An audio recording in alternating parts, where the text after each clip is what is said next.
All right, welcome back to Rare Elvis Photos. We're going to be doing an episode of Are You Lonesome Tonight?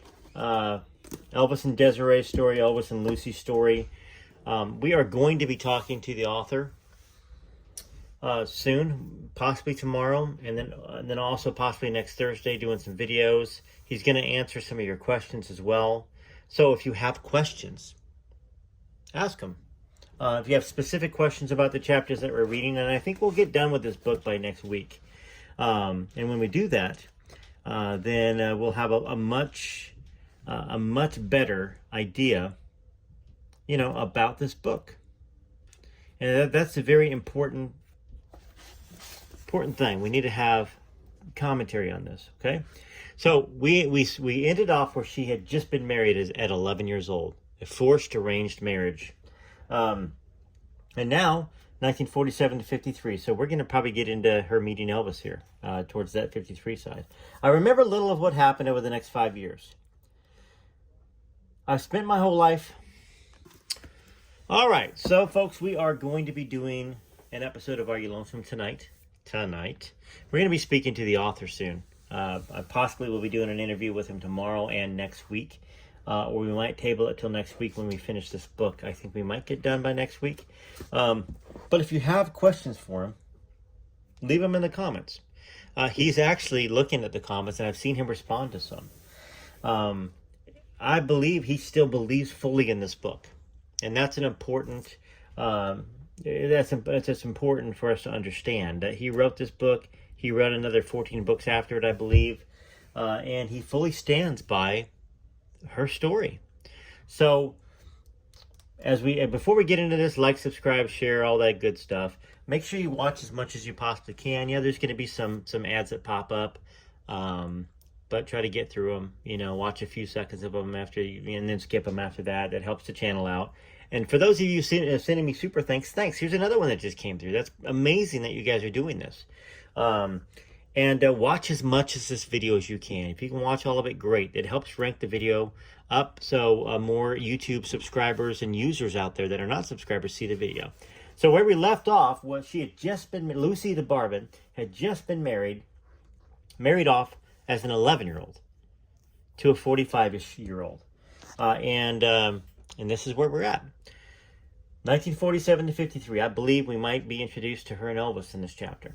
I remember little of what happened over the next 5 years. I've spent my whole life trying to forget. Every time the man forced himself upon me, it was a nightmare beyond description. I never got used to it. I couldn't even resign myself to it. Each time I begged God that it would be the last. It made my skin crawl whenever the man came close. The only thing that saved me was his frequent absences. He traveled extensively on business and was away for months at a time. Someone told me that he had a wife and a family in another city and spent most of his time with them. I didn't care. I wished he would never come back. Shortly after the marriage, I was ordered to pack my things once again and sent to live near my mother in Monroe, Louisiana. Well, that's good. I was set up in yet another house, a Mediterranean-style home with a large screened porch, and was left in charge of a stern, Broomhilda-type woman, Mrs. Fowler, whom the man had hired to care for me. Spying on me, okay, I guess it's not good. It's the man that sent her there. Spying on me is a better description of her duties. She was a tall, stout, unsmiling woman with thick arms and legs, rough hands, and short black hair.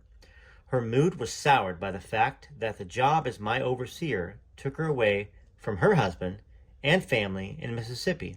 She viewed me as the despised child that kept her from her own beloved children. I was allowed to continue my schooling at St. Matthew's, a local Catholic school. Mrs. Fowler drove me back and forth every day in a big black car the man provided. I felt out of place at school. I spoke with a heavy French accent, while my classmates were more typical Southerners. Monroe was settled by families that had been in America for generations, and their ethnic origins had blurred. It was so different from the insulated French neighborhoods in Chalmette and Boston.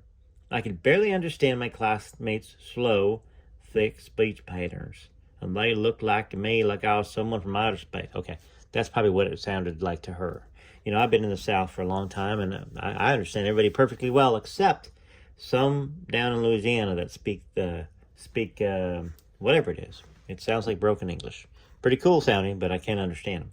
All right, let's get back to the book. The man had ordered me not to tell anyone about my situation. I wanted to fit in and live a normal life, but it was impossible. I had to miss a lot of school because of my health.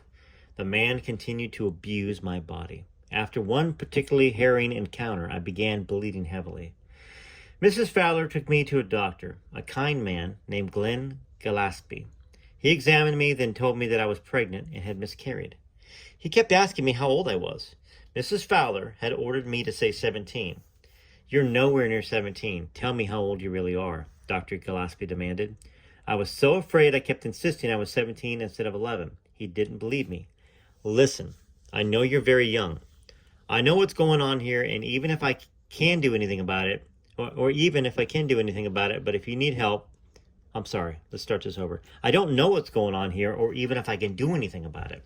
But if you need help, or if you have any more problems, come to me. It wasn't long before I was pregnant again.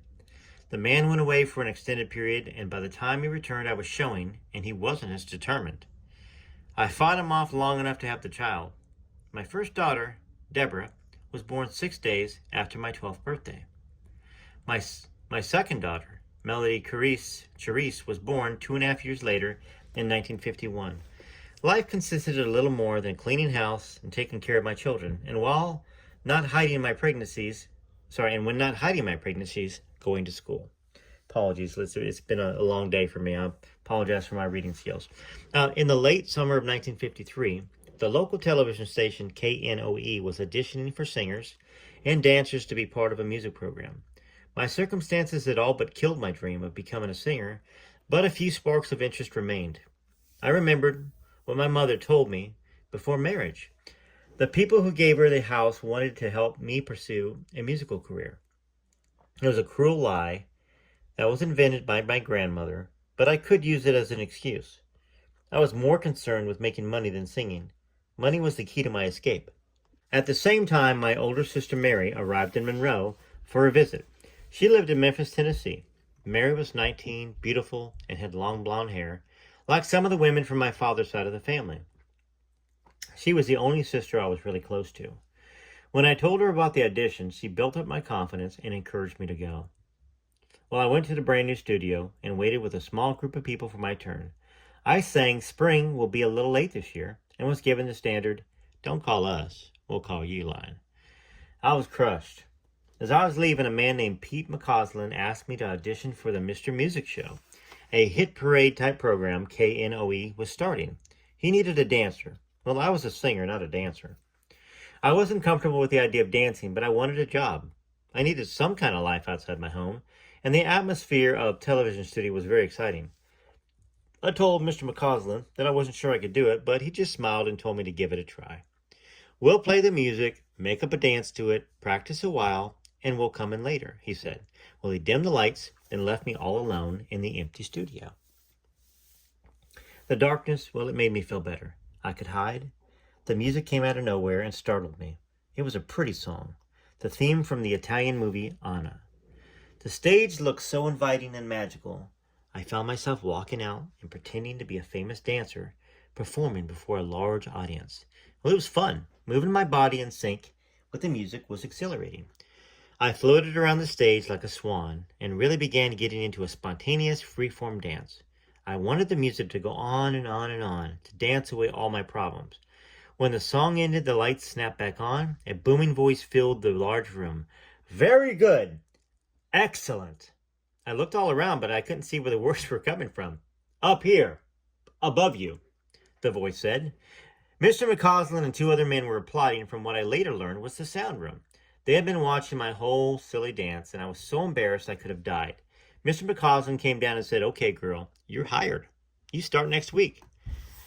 Well, that's very nice. I like that. Mrs. Fowler, my keeper, was now the only thing keeping me from taking the first step in changing my life. I resorted to the oldest form of persuasion in the world, bribery. I didn't know how much the man was paying her, but I figured if I shared some of my salary, she might keep quiet. I offered her $10 a week, almost half of the $25 a week I was paid. To my surprise, she accepted. The show and the dancing soon became one of the few bright spots in my life. My day was now full. I had school, studying, taking care of the children, and dancing on the program 2 nights a week.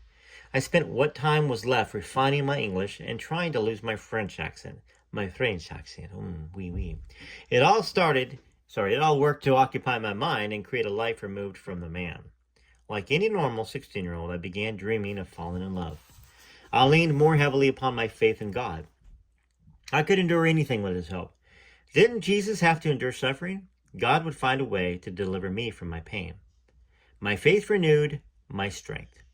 I was living such a split existence as usual, always coming and going, never getting close to anyone. I didn't want the people at the television station to know about me, so I didn't socialize with anyone there. It was absurd to think that the man wouldn't find out, and I dreaded the day he returned, which could be at any time. When he did, he was so withdrawn into his own world that I got by with it. He stayed only 2 or 3 days anyways, and he arrived on weekends when the live show wasn't on. My deception was so effective that he began to think that there wasn't enough to occupy my mind. If I wasn't busy, he figured I would do something bad. So he cut the electric cord on the washing machine and ordered me to wash all the clothes and diapers by hand in the sink, extending my work hours. What a mean ass. I hated him even more for this. The scrubbing and harsh detergents roughened and cut my hands, often causing large sores. When I looked at them, I'd run into my room and cry.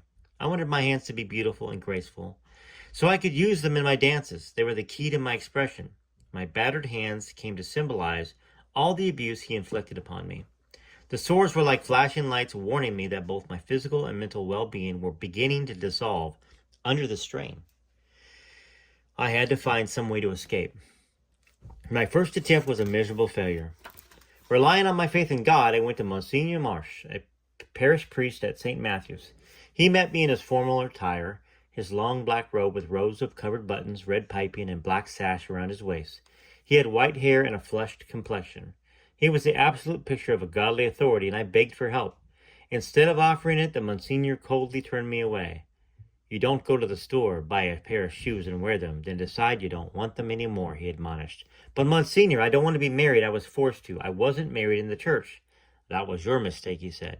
You shouldn't have been married outside the church, but that doesn't mean you can walk away from it. You are married, so go home and be a good girl and stay married. Well, I was devastated. If the church was against me, I could never get away. That had been my only hope. I missed the bus home, so I walked in the pouring rain for a long time and ended up at a Protestant church. I stood in the alcove and cried my eyes out.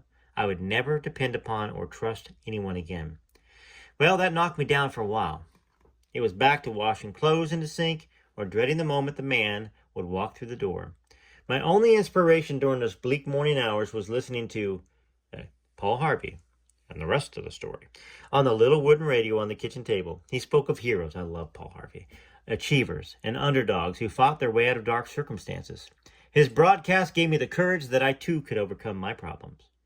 Well, the television work was only part-time. After taking out the taxes and the bribe to Mrs. Fowler, there were only about $10 left each week, so I decided to try to get a job at Silverstein's, a large department store that sold the finest clothes in town. I put on my best outfit.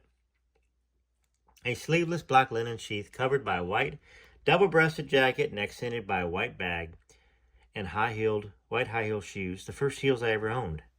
White gloves covered the sores of my hands. I was trying to look older and sophisticated so I could fit in at the fancy store. I bought the clothes with my first few paychecks from the TV program. I wanted to save money for my escape, but somehow the clothes seemed to be a more attainable way of lifting my spirits. The bold outfit filled me with confidence. I marched into the store and inquired about a job. Fortunately, my interview was with a man, the store manager, Phil Fishman. A woman probably would have seen right through me, but Mr. Fishman, who looked like Tyrone Power, seemed taken by my appearance, but skeptical about my age. I was 16 then, so I lied to him and told him 19.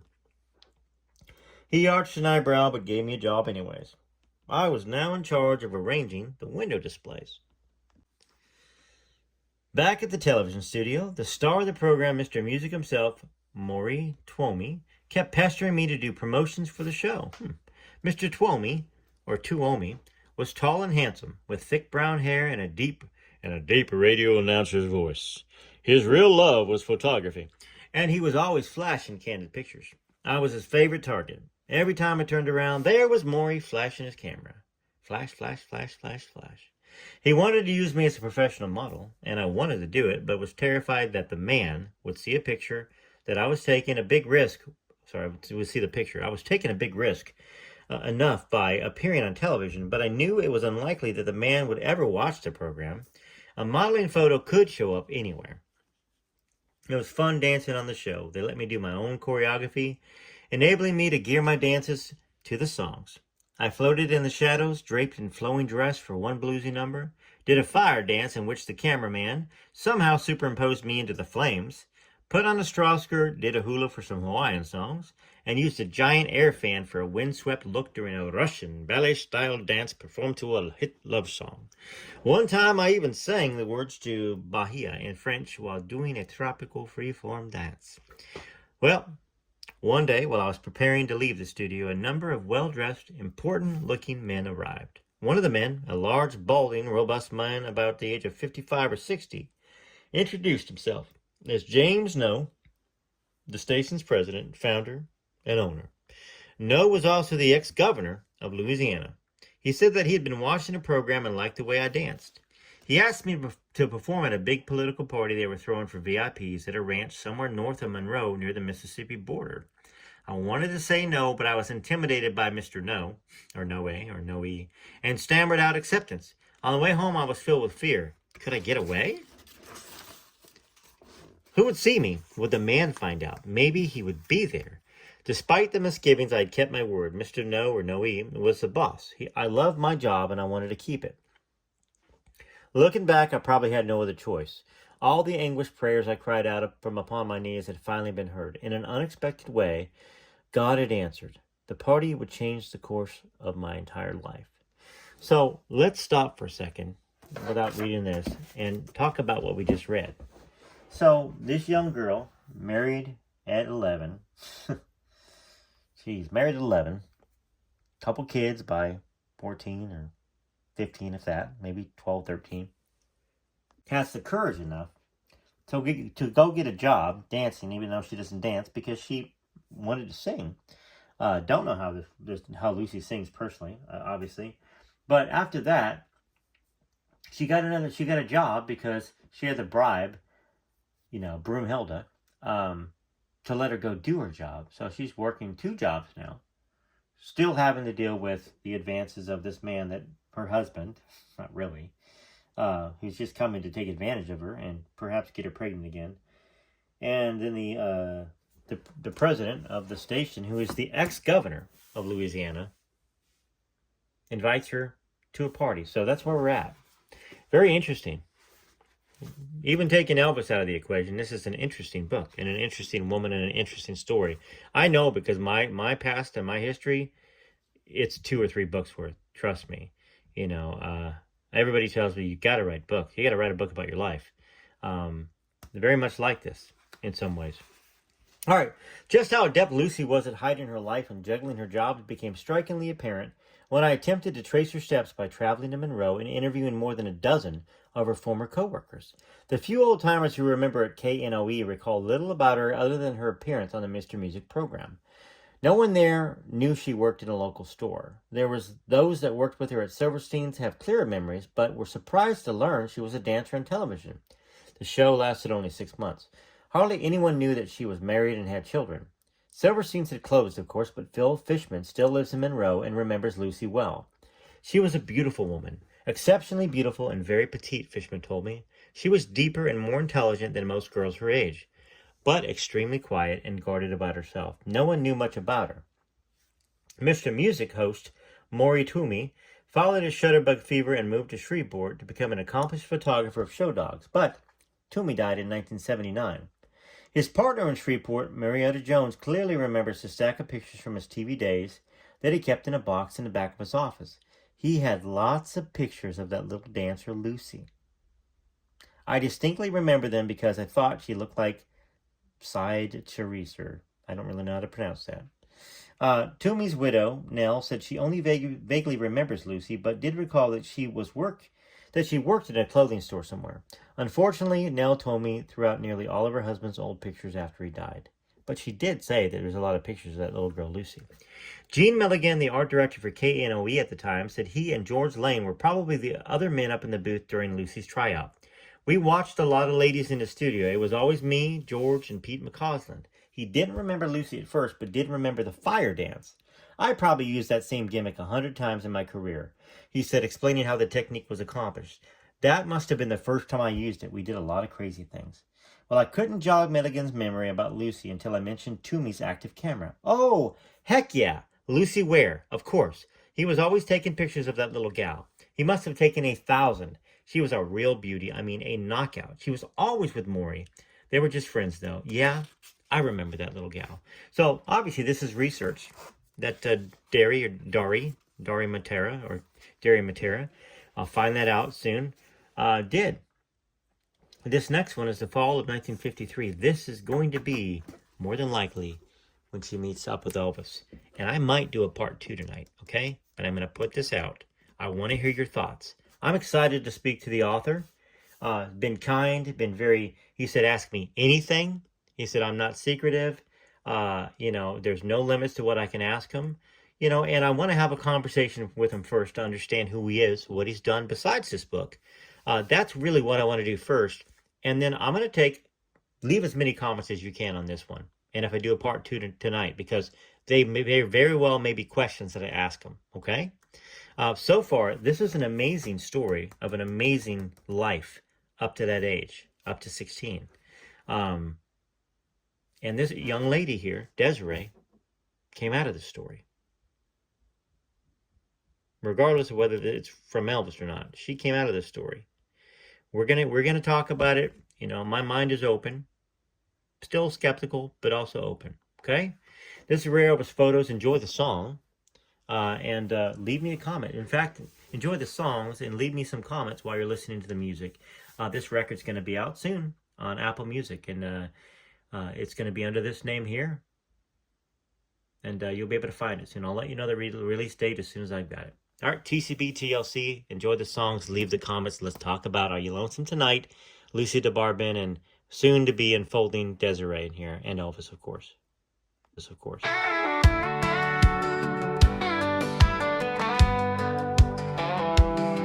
He was born in a shack in Tupelo, a healthy boy, but he lost his baby bro. He grew up poor, the dirt poor life. The only thing he had was a guitar and a bike. That was Elvis, born in 35, that was Elvis. The coolest cat alive, from don't be cruel to all shook up, suspicious minds to burn in love. That was Elvis.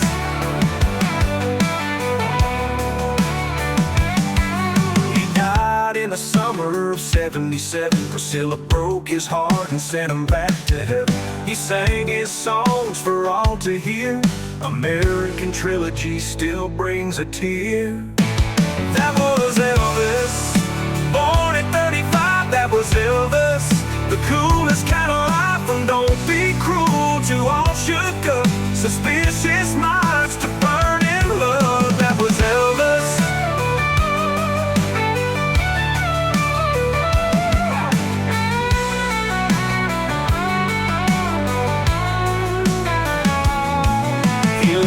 A gift in Lisa Marie, but now she's singing with Elvis in heaven's jubilee. That was Elvis, born in 35, that was Elvis. The coolest cat alive, from don't be cruel to all shook up, suspicious minds to burn in love. That was Elvis, from that's alright to all shook up, suspicious minds to burn in love. That was Elvis, Elvis, Elvis. That was Elvis, Elvis. That was Elvis, Elvis, Elvis.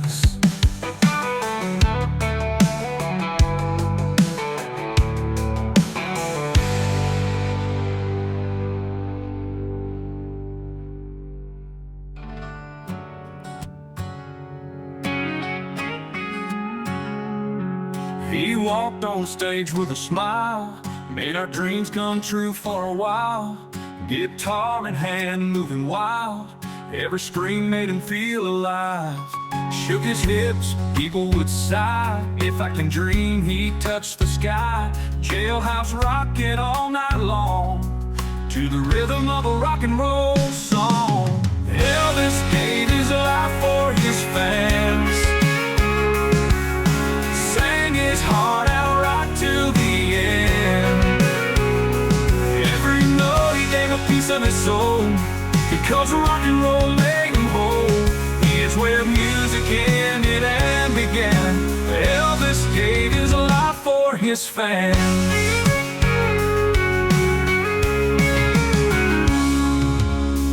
Long nights on the road, legends told, stories unfold. From Graceland to the crowd, he played every song loud and proud. Elvis gave his life for his fans, sang his heart out right till the end. Every note he gave a piece of his soul, because rock and roll made him whole. Here's where music ended and began. Elvis gave his life for his fans.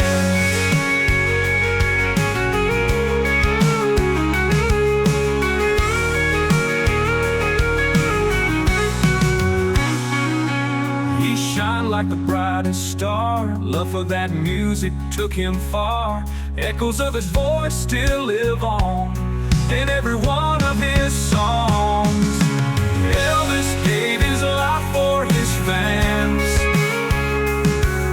sang his heart out right till the end. Every note he gave a piece of his soul, because rock and roll made him whole. Here's where music ended and began. Elvis gave his life for his fans. Here's where all music ended and began. Elvis gave his life for his fans.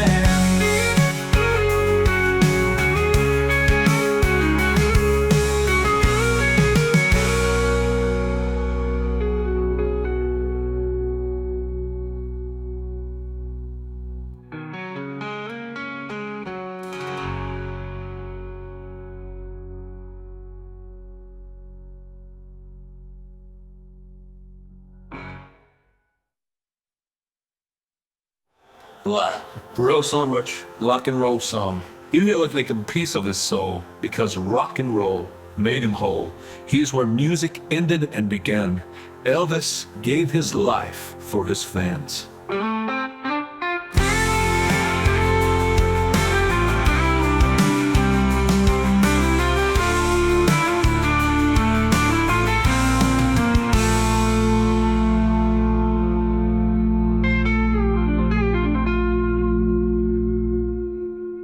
Well, I hope you enjoyed the music, and I hope you left a lot of comments. Let's keep this going. Obviously, there might be a part 2 tonight on this, or another version, another chapter, because I'm interested and I want to keep reading. But like I said, it's been a long day for you and for me.